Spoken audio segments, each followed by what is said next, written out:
Have you ever heard of a quantum supply chain? No, it's not about a sci-fi dystopia where robots rule the world. Instead, it's about a new way to optimize logistics using the weird rules of quantum mechanics. Yep, that quantum mechanics.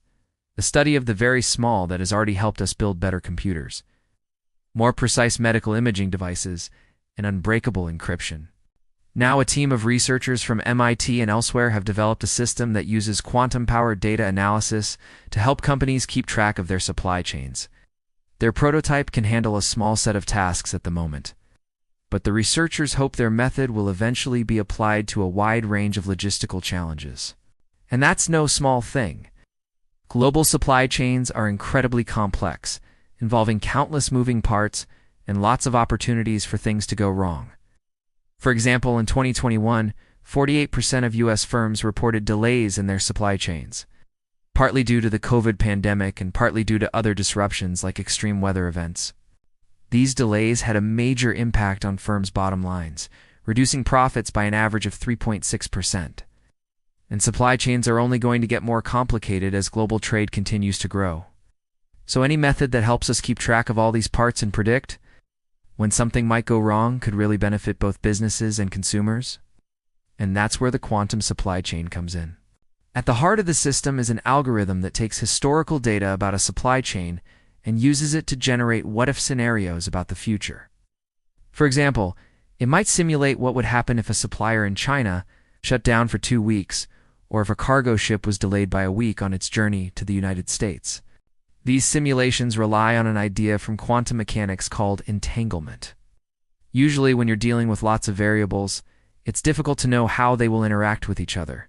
But entangled variables have a special relationship. They relink together in such a way that knowing the state of one instantly tells you the state of the others, no matter how far apart they are. This spooky action at a distance lets the algorithm keep track of lots of variables at once without getting bogged down in math. In the what-if scenarios, the algorithm assigns different probabilities to different outcomes. If it finds that a delay at one part of the supply chain is likely to cause a delay at another part, it will assign a high probability to that outcome. Once the simulation is complete, the algorithm uses those probabilities to update the dataset and make predictions about the future. The researchers recently used this method to look at coffee supply chains and found that even when a lot of data was missing, their quantum-powered model was able to simulate possible futures pretty well. And so far, they say their method is better at making these kinds of predictions than existing algorithms.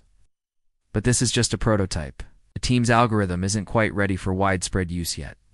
It needs to be able to handle much larger datasets and a wider variety of scenarios. Plus, it needs to be turned into an actual product that companies want to use.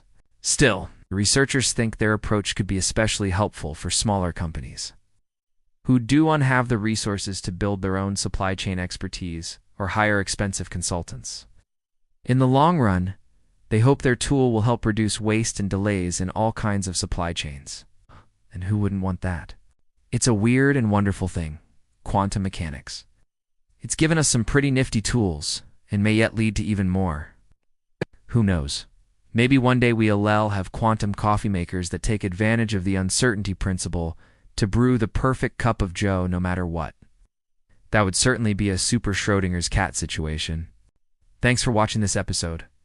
We've made thousands of educational videos over the years, and we've been able to offer them for free because of our patrons. So to all of our patrons, thank you for what you do to make this happen. If you're not a patron but you want to learn more about what that means, you can go to our support page